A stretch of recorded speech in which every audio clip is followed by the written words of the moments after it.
Wow! Welcome to Hump Day Happy Hour. It's May 30th, 2018, 4:20 p.m. This is your good pal, jer-dog, aka the bar comic. And today it's Wednesday. In other words, it's Hump Day, where I like to bring on different headliners from the Grassroots Comedy Tour, which is the comedy series that I bring to nightclubs, taverns, and neighborhood bars. You know, jer-dog can't do all the shows. You know, I can't be there every single month. People would like that, wouldn't you? You would love that if I could come to your bar every single month. But I can't do it. We got the dogs howling in the neighbor's yard next door. They know I do this damn video every day at 4:20 p.m. They do that on purpose just to ruin this shit. But I've got special guest comedian on the phone with me right now, Mr. Lucky himself, Dobie Maxwell, published author, TV and radio personality, one of my mentors from way back in the day. So this is going to be a hell of a good time. Stick around for the next 10, 15, 20 minutes while we give you the inside scoop, what it's really like to be a traveling troubadour comedian performing for alcoholics week in and week out. Dobie Maxwell has done it for 30 plus years. 30 years, Dobie. 30 years, man. Jer-dog, I should get an asylum run in the mental institution or a free helmet to wear to get my ass kicked through life. Great to be on. I get a contact buzz every time I come on your 420 report because I start now when things go wrong in my life, I'm thinking, you know what? This is going to be a great fit on jer-dog's show. That hypnotized to it, like, oh, these bar owners are going to pogo in box starts. He's going to laugh when he hears this story. So I got a good one this week, man. You know, I was talking about that yesterday. Hey, Geiger, what's up? Uncle Sideball's here. We got Dobie Maxwell, Mr. Lucky, and they call you Mr. Lucky because if anything can go wrong, it will go wrong. And those are some of the best stories that I think you have on stage because you know it really fucking happened. Life has shat in my plate so many times. I don't want a cheeseburger anymore. And this last week was what we did lately. I think we talked a little bit about that last time. Yeah. And that's the worst job. And I'd rather have a rusty knitting needle jammed up my piss hole counterclockwise than acid. I fucking hate it. I hate everything about it. And the worst thing is, the flights are at 5 a.m., 6 a.m. The last I did 2 weeks ago, 5 a.m. flight. Let's go from Chicago Thanks for the share, bud. to Phoenix, Arizona. Yep, are you there? Yeah, I'm here. Okay, I'm sorry. Chicago to Phoenix, Arizona to Puerto Vallarta, Mexico, the Carnival Cruise Line. So I get to the airport. It's about 10 after 4, and they said, well, we get a full flight today. We're going to have to gate check your bag. Well, a cruise ship comic, you don't want to ever check your bag because the possibility of it getting lost is really bad. They only give you a small bag. They don't want you to do that. So, well, I'd rather not. Sorry, you have no choice. Well, I gave him the bag. Nothing I can do about it. It's 4:15. I'll take a play leaves at 5. I got a couple of minutes, so I sat down, and I think I'll go to sleep for 5 minutes. Buddy, I woke up. There was nobody around me. I looked out the window, and I saw the little blinking light of my plane going down the tarmac. I missed my plane. I slept right through it. Buddy, what are the chances? There was 250 people there a minute ago, and now I wake up, nothing. Talk about your asshole slamming shut, your heart rate's going about 1,000 times. I went up to the gate. Why didn't you wake me up? Well, that wasn't our job. We felt we didn't have the right to do that. Well, what do I do now? They give me the little card, call the office.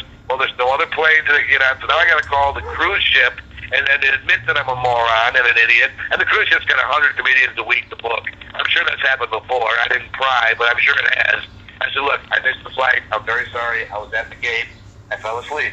Right. Okay, we'll see what we got. So this is American Airlines. They give me a flight on United Airlines from Chicago to Houston to Puerto Vallarta within about 20 minutes of each other. I said, well, my luggage is on the American flight.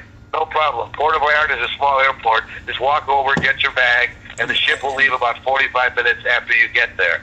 So in theory, on paper, like communism, it sounds like it's going to work out okay. Everything's going to be great. And I get on the plane, I go to the Puerto Vallarta luggage, say, oh, there was mechanical problems on that plane from Phoenix. It won't be getting here for another 3 hours. Well, I got to catch a ship in 45 minutes. Sorry, well, I would have missed the plane. Had I caught the plane I slept through, I would have missed the ship altogether. Now, I got on, but, okay, there's a book written called Never Wear Shorts on Stage. Yep. Preached to my students all the time, always dress in clothing that you could wear on stage if you had to. Well, I had a nice button-down short-sleeve shirt on, but I had shorts. It was, it's a beautiful day. I broke my own rule. Now I'm on the ship. Well, when's the next port? You got 2 sea days. I can't help it there. So I got at least 3 days of this bullshit to go through. Then you get back to L.A., Long Beach, getting there in 3 days to get your luggage back. So I do this show. You got to wash your underwear and socks every day, and it's horrible. I'm on stage in shorts. I've never done that before. The crowd doesn't know. They don't care. But I feel like a total possum pecker. It's a horrible situation. Well, the 3 days go by. I get through it. We get to there on Long Beach. I said, okay, can I get my luggage? Oh, wow. Oh, you're not going to believe this, man. We forgot to call. It was such a busy week. We forgot. Your luggage is a good. We didn't even get a chance to call the airline, man. I guess you're going to have a couple more jokes for your skit. Oh, yeah. Correct quote. Yeah. A couple more jokes for your skit. Now I'm completely boned in the poop chute with a whale dick. Nothing I can do about it. I got 7 days. All my toiletries are in there. All my clothing is there. So finally there's a guy there. I got an extra pair of pants. He was one of the technical, sound guys. Yeah. Well, the waist was okay, but the pants, it was just 8 inches too long. And the pants is like a Swahili tribesman. That's the first time I've ever heard a white guy have to say, I'm 8 inches too long. It's in my pants. And I'm completely screwed. So now I got home, I think 4 days ago. They still don't have my luggage. After I got off the flight, 7 days of torture and all this. Where does it line up? Did they finally find my bag? Logically, where would you guess? Where would you guess they found my bag? In the overhead compartment on the plane. Excellent guess. Miami, frickin' Florida. I didn't go anywhere near Miami, Florida. That's where they were. How did they get there? We don't know. Well, can you please? Well, we'll send it to your home. No, send it to the airport. You're gonna have a lot easier time finding a big airport than my little home. I will drive down there and get it, so I can get my stuff back. So now I was reading through it. There's a policy that United has. If they lose your bag, they'll pay up to $1,500. They said, how about this? Give me a check for $750. We'll call it even. I'll never, I got a couple that went, toothpaste and a comb and a couple of shirts and pants. It's nowhere near. $750. I'd make a profit and never have to see me again. Right. So we're going to keep looking for it. We'll get it up there. So they got it from Florida, Miami to Chicago. Now I'm calling to confirm so I can go pick it up. United thinks American has it. American thinks United has it. Well, of course. Somewhere in the Chicago O'Hare Airport. And both airlines have told me to stop calling them. Stop them. When we find it, we'll call you. Well, it's been 4 days now since they've heard from anybody. Yeah. And I've had to buy a completely new wardrobe. Well, and they can't tell you to stop calling them. You've got to be able to follow up. Yeah. This is some. Case number. They gave me a case number. I said this like it. Oh no! All we can do is done. When we find it, we'll call you. Stop calling us. Yeah, that's such bullshit, dude. And this is something that I was talking about on my video the other day, is how people think that our whole life is a vacation. I actually just went on vacation with my family over the weekend, took 2 or 3 days completely off, checked out of social media, didn't answer the phone. I had a zillion messages that started out with, I know you're on vacation, but ... We're always on the clock as comedians. We're traveling the country. It sounds like a lot of fun. It sounds like a real hoot until you actually do it and you get faced with the types of situations that you were just talking about, where the airline's losing your luggage or wherever the hotel how often does this happen? The hotel you're checking in doesn't have the reservation. It's not in your name. It's in someone's name that was like the assistant manager to the club owner that used to do it, that made the reservation a year ago before you even got booked. I mean, I could go on and on and on and on and on. What do you have to say about all that? Well, I think it goes with the territory, and I think there comes a time, and you discovered it a lot sooner than most, and I did too, and everybody has to eventually. You're thinking, okay, this stuff is going to happen. You have to pre-prepare for as much of it as you can, but there's only a certain amount. Say there are 50 things that you prepare for that could possibly go wrong. You got an extra pair of pants. You got an extra hotel reservation. You got a whatever it is, okay? 50 things that you prepare for. Well, there's about 6,000 that can go wrong. Yeah. That you never expect that's going to go wrong. And you just, I think I was really proud of myself. It's an entire week. And at the end of the week, people were telling me in the Man, you handled this more professionally than anybody I've been. You didn't yell at anybody once. That's well. How about somebody that didn't do it? Was it inconvenient for me? Yeah, every day to wash one pair of underwear and one socks, and I had to wear someone else's pants. I didn't have the books I wanted to read. There's people that have it a lot of. I don't mean to get all Tony Robbins on it, but we chose to do this. I'm thinking, okay, if I can look at it as an inconvenience rather than think I'm a diva and I deserve to be, treated like Elvis. Well, yeah, maybe we do deserve to treat that, but I think I didn't complain. It was a pain in the ass, but I handled it better than I think I would have even a year ago or 5 years ago, and that most people do as well. So I'm thinking, all right, so if life could say, well, geez, I can't piss him off by throwing that his way, maybe I'll try throwing success his way, see if he'll handle that. Right. Wow. Well, hey, that's a good outlet, man. A good outlook. Really, and I really thought long and hard about it. I'm on the plane, I'm 1,000 miles from home, I'm in another country. There's nothing I can do about it. I can cry, scream, yell, swear, do whatever I want to do. That's not going to change it. My luggage is sitting somewhere in Mexico, and might be a few days, might be a few weeks, might be a few months. There's nothing in that bag that can't be replaced. I'm very Caucasian. I'm very heterosexual. My clothing is not in style. I'm not cool. I got 5 shirts, a pair of pants, a pair of shoes, and a shaving kit. It might cost $120.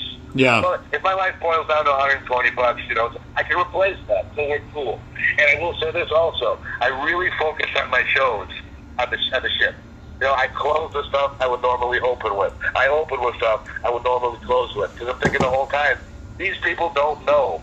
Right. I'm the same closing every night. They don't know that. They're not seeing me every night. Right. They do. They're not going to remember what I was wearing. Yeah, and that just goes to show, even the book, it's called Never Wear Shorts on Stage. It's one of the rules. Yeah. It's something that you talk about. Don't travel in anything that you can't also perform in if you have to. I always try to dress up just a little bit nicer for my shows than what I normally dress up in daily life. I try to look good. I try to, I wear the blazer now. I got on some hip, trendy jeans. I try to look good. Try to keep it stylish for my jer-dog fans that are coming out, You want to be presentable. They come to expect that, too. They come to expect that. They come to expect that. Up in a tuxedo, that's not jer-dog. That's not jer-dog. But if you have to, you can indeed perform in shorts. If you have, that goes to show that sometimes you can break the rule and still get away with it. You can make it happen. When you are time-tested and proven and you've been in those situations like you have, Dobie Maxwell, for the last 30 years, there's nothing that's going to throw you off your game.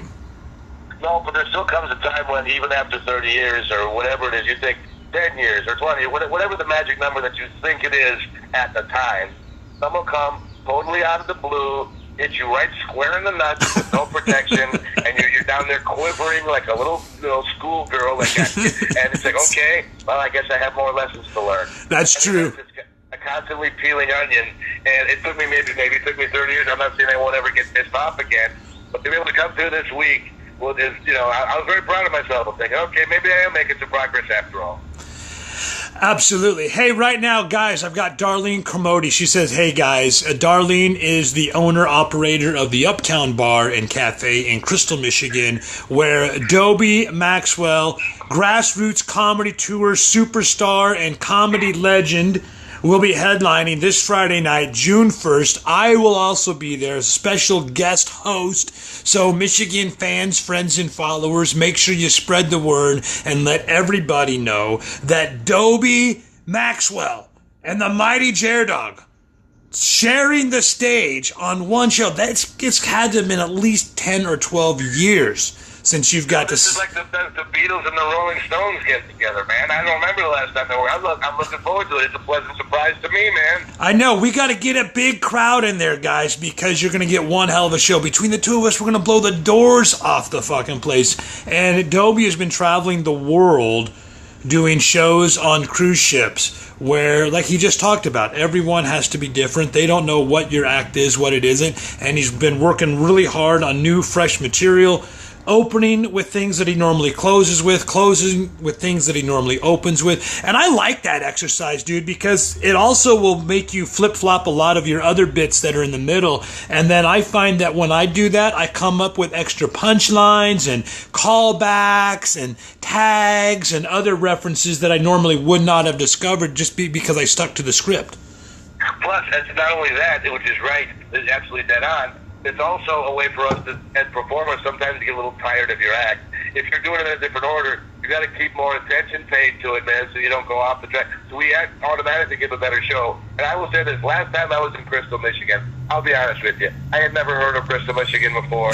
I had no idea what to expect. It was a kick-ass audience. It was jam-packed. My book had just come out. I sold a shitload of books. I got emails from people. I saw you in Crystal. I read your book. When are you coming back? You guys are so awesome, nice. I got a bit I have never, ever done before on stage. I was saving it for Crystal, Michigan. The true story, I have had gangrene on my balls. I'm not making that up.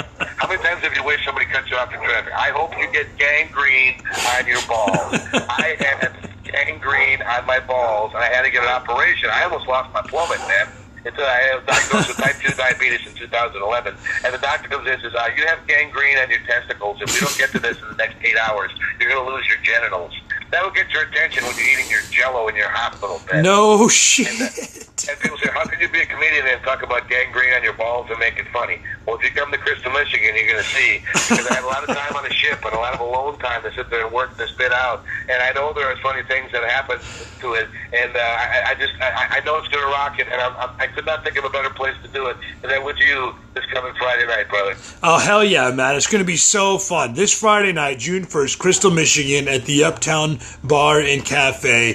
The next installment of their monthly comedy series, the Grassroots Comedy Tour. It's been going strong for like the last 2 years now. We've had a lot of amazing talent come in there. So hit up Darlene or Amy Lynn, or just head down to the bar if you live there locally and get your tickets. And then I'm also going to bring a special bonus. I've a giveaway. We're going to do a free raffle that night. I've got a special treat. I'll be sharing that with everybody here soon.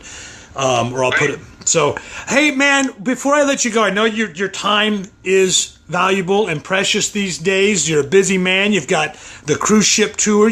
You've got the new comedy club in Kenosha. How's that going? Well, running a club, as you know, whether you're putting on a one-night show or a full-time show, is a challenge. It's difficult, but it's a good kind of difficult. It's only been going 5 months. It's really well. It takes a lot of time. We're having a blast, and we'll talk more about it. And we're trying to build a little cleaner race. Not that I don't want to use you ever. Right now, I can't use the jer-dog part. I did use Nathan Allen, and he blew the roof off the place. Nice. Well, yeah, you know, that's something that I'm faced with all the time, is that people are like... It's not bad, man. It's okay. Do what you do. I'm not scolding or talking down to anybody. It's just that's what they want at this particular venue. That's it. Right. So it's just, not everybody does what it is. Nobody works everywhere. I'll put it that way. They kicked Elvis out of the Grand Ole Opry. Put it that way. Right. And I mostly do shows for nightclubs, taverns, neighborhood bars, where I do 90 minutes, one-man show, irreverent, improvisational. But, you know, when I do, like, the state fairs and the amusement parks, that's all 100% family-friendly. There's not even innuendos really involved with that show. You do a lot of radio, and you've done TV and stuff like that.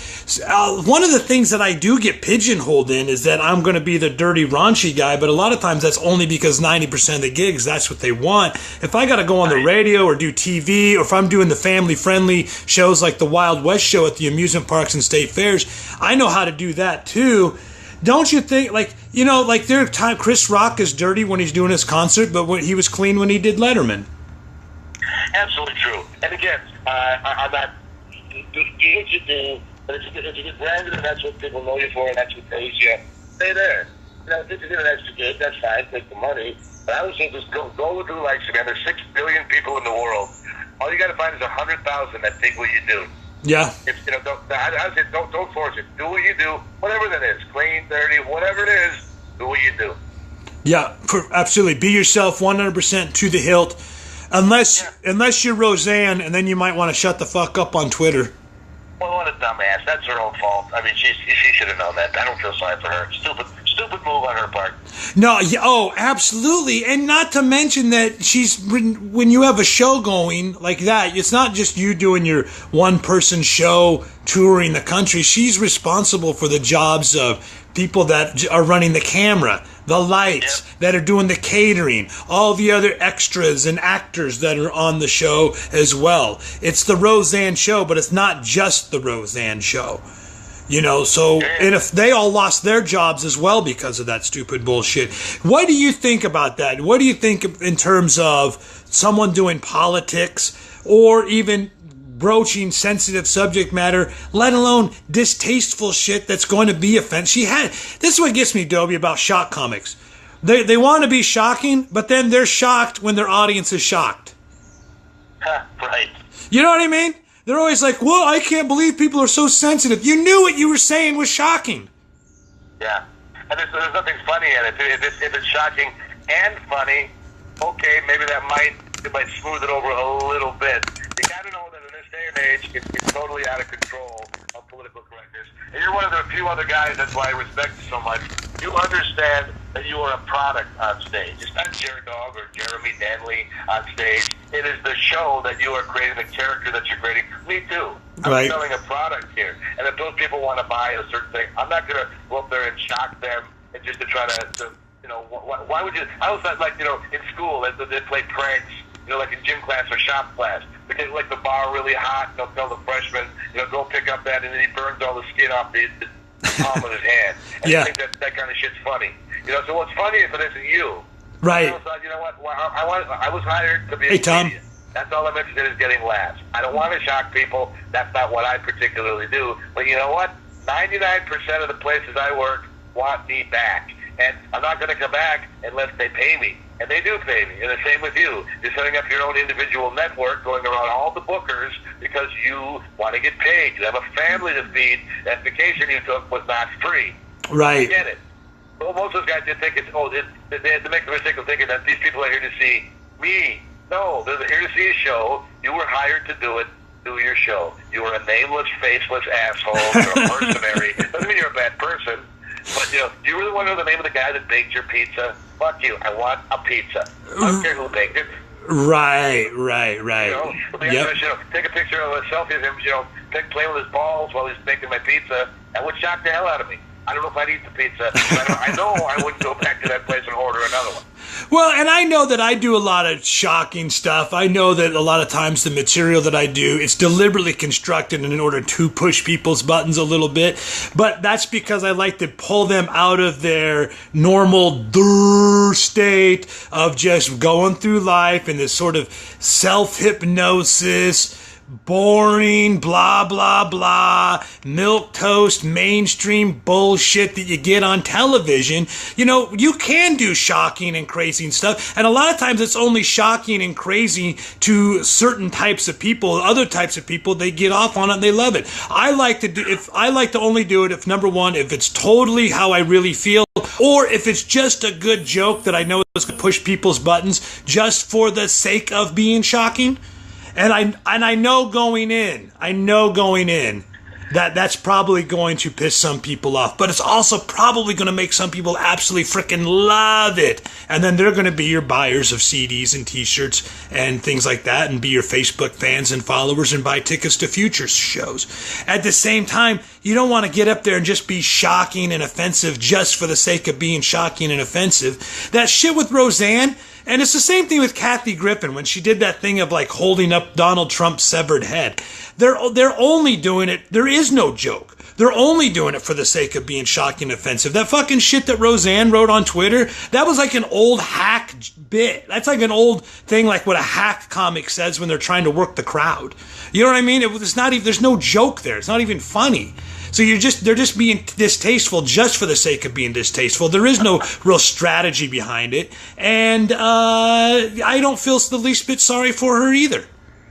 Now, let me ask you this. I did not see what she wrote. I don't really care. I'm sure I'm going to go because now I'm just curious.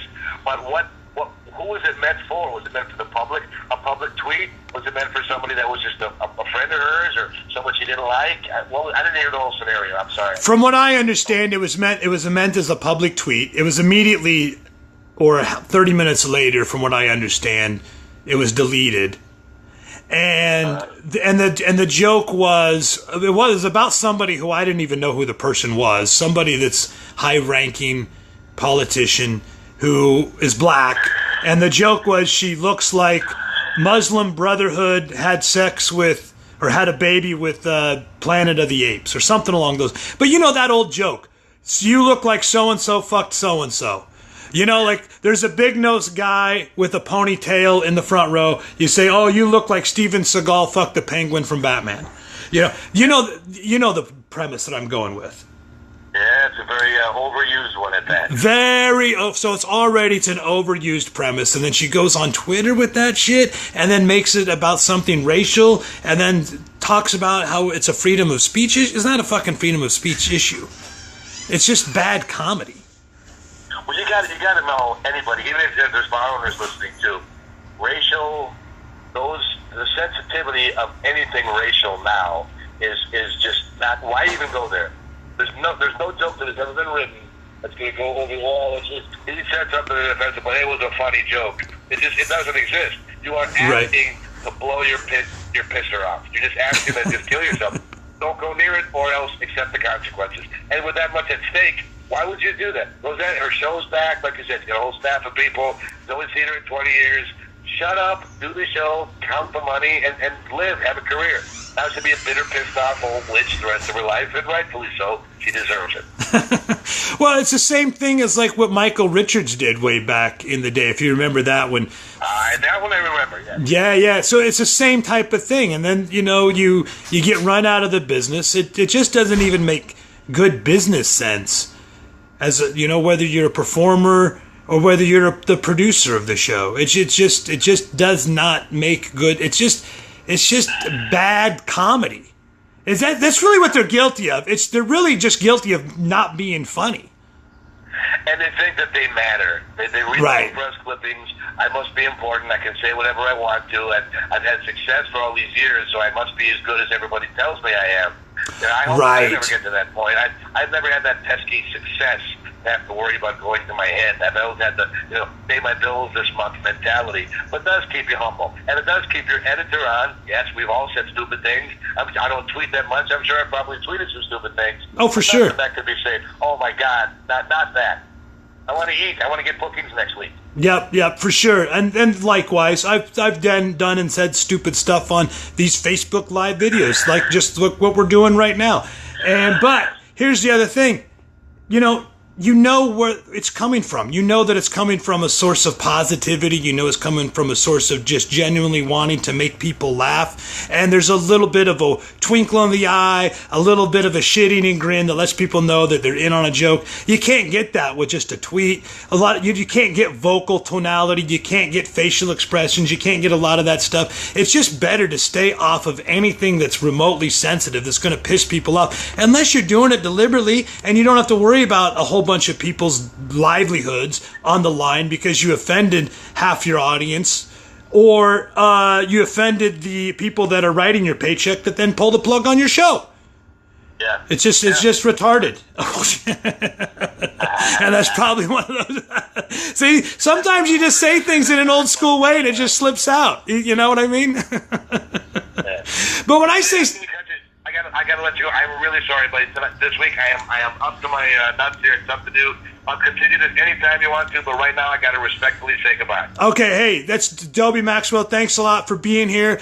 We'll talk again soon. Guys, that was Dobie Maxwell. I really appreciate him taking the time to call in today's live video blog. Dobie, if you gotta go, you gotta go, man. Thank you very much. Thank you, buddy. Talk to you soon. Thank you. Dobie will be headlining the Grassroots Comedy Tour this Friday, June 1st. In Crystal, Michigan, at the Uptown Bar and Grill. And this is the point that I was trying to get to just a second ago. He had to run, but I wanted to bring it up to him. And maybe Dobie can come back on and check out this video later on and give his comments and elaborate a little bit more if he wants. But right now, my genuine appreciation and gratitude towards Dobie for taking the time to talk and hang out with me today on this Hump Day Happy Hour with a headliner. I'm almost done with my beer, so here's my final thoughts, especially on the whole Roseanne thing. Part of the problem with these famous comics is that they have too much validation. They have too many people run around all day kissing their ass, telling them how great they are. They've got this huge fan base where they're constantly getting all kinds of love from. I don't have nearly that big of a fucking fan base at all. But I will say this, after I do a show where there's 100, 200 people in a jam-packed bar and they're all cheering your name and you walk off stage with a whole bunch of applause and afterwards you're hanging out with people and they're buying you shots, you do get a little cocky. You're going to get a little arrogant. You're going to feel like you're invincible, you're on top of the world, you know, you might even think you're Jesus Christ himself.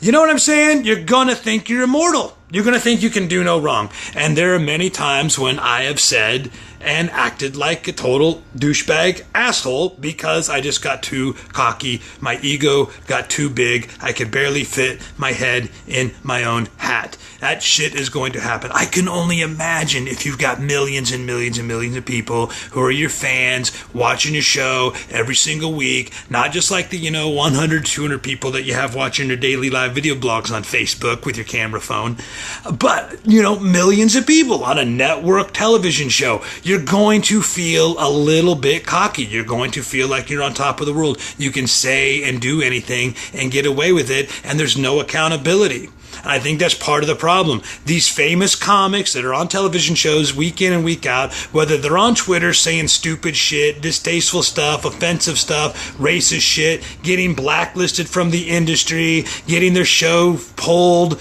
canceled, whatever the consequences may be, I'll tell you what the consequences are for a lot of them that are not touring around and performing at nightclubs, taverns, and neighborhood bars, or even in theaters where they still got to put the fucking feet to the fire, get in the pressure cooker, live audience situation, and keep their shit tight. They get sloppy. Fame is lame. The best comedians that you're going to see out there are not the famous ones that have their own sitcom.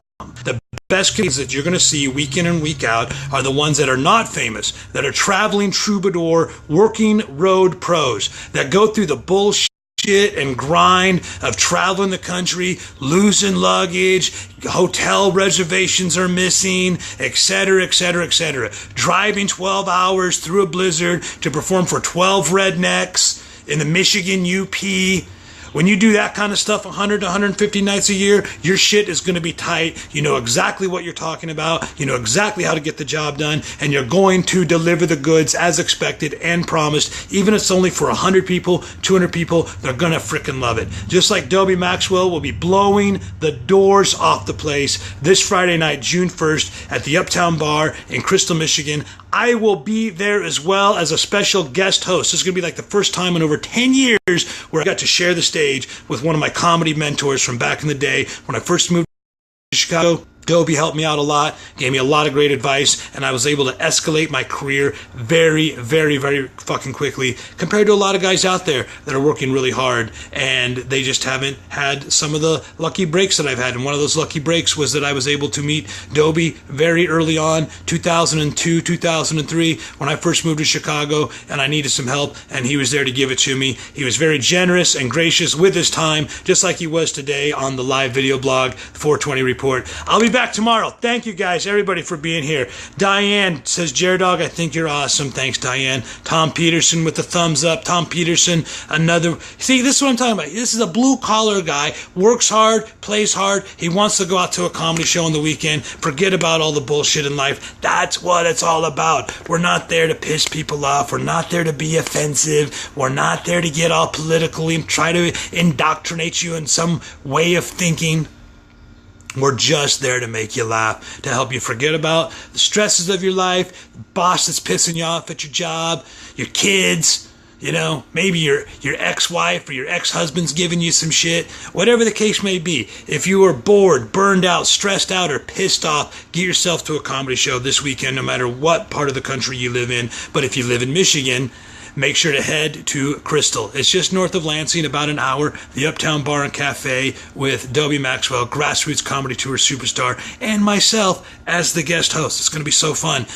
Tickets are going fast, so make sure to hit up Darlene or Amy ASAP. Tom says, right on, I find shocking to be hilarious. People can suck it up and just laugh instead of being pissed. Roseanne has had other problems with tweeting in the past. I feel bad for her cast members that lost their job. Well, that's exactly it. When you get put in the position of also having to be the producer, the promoter, the name draw of the show, there's a lot more people's livelihoods on the stake than just yours. Like if you're just a one-man show like myself, traveling around the country, touring all over the place, I can pretty much do and say whatever I want as long as I keep it funny, because there's not a whole lot of people that are dependent on me. The only people that are depending on me are the people that bought tickets that night, and the venue owner that wants to put asses in seats and sell drinks to their customers, and the people that bought tickets that want to make sure they have a good time. I will do and say pretty much anything in order to make sure those people have a good time. But that's the number one objective and goal. Make sure they have a good time. Just like one of my mentors told me way back in the day, the world famous last hippie himself, Jim Wiggins. If they have fun, you'll have fun. You'll have fun, they have fun. You'll never have a bad show. That's the whole secret. Just get up there and have a good time. They'll have a good time with you. You'll never have a bad show. And, just don't be a fucking douchebag tool shithead that tweets out racist, dumb, fucking hacky bits. Hello. Well, rule number one in comedy: if you're going to be offensive, the joke better be original and it better be hilarious. You're going to get a lot of hilarious original comedy this Friday night, June 1st, Uptown Bar and Cafe in Crystal, Michigan. And then Saturday, June 2nd, I just myself head to Minster, Ohio for a one-man 90-minute set at the Fraternal Order of Eagles, the Eagles Club in Minster, Ohio. I think that one's actually only open to members only. I think it's a private show.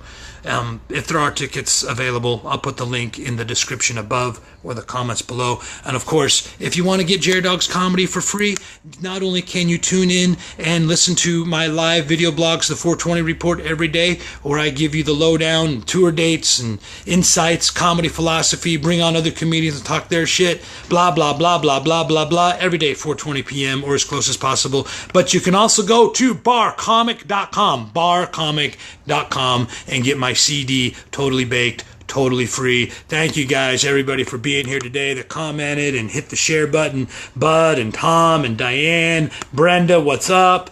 Who else was here? Charlie, Rob, Melissa, Robert, Darlene, Ryan, Uncle Sideball, Jeremy Geiger. We'll see you all again tomorrow for Throwback Thursday on the 420 Report, 4:20 p.m. Central Time, or as close as possible. Until then, finish up my beer. Thank you for being here. Dog bless America.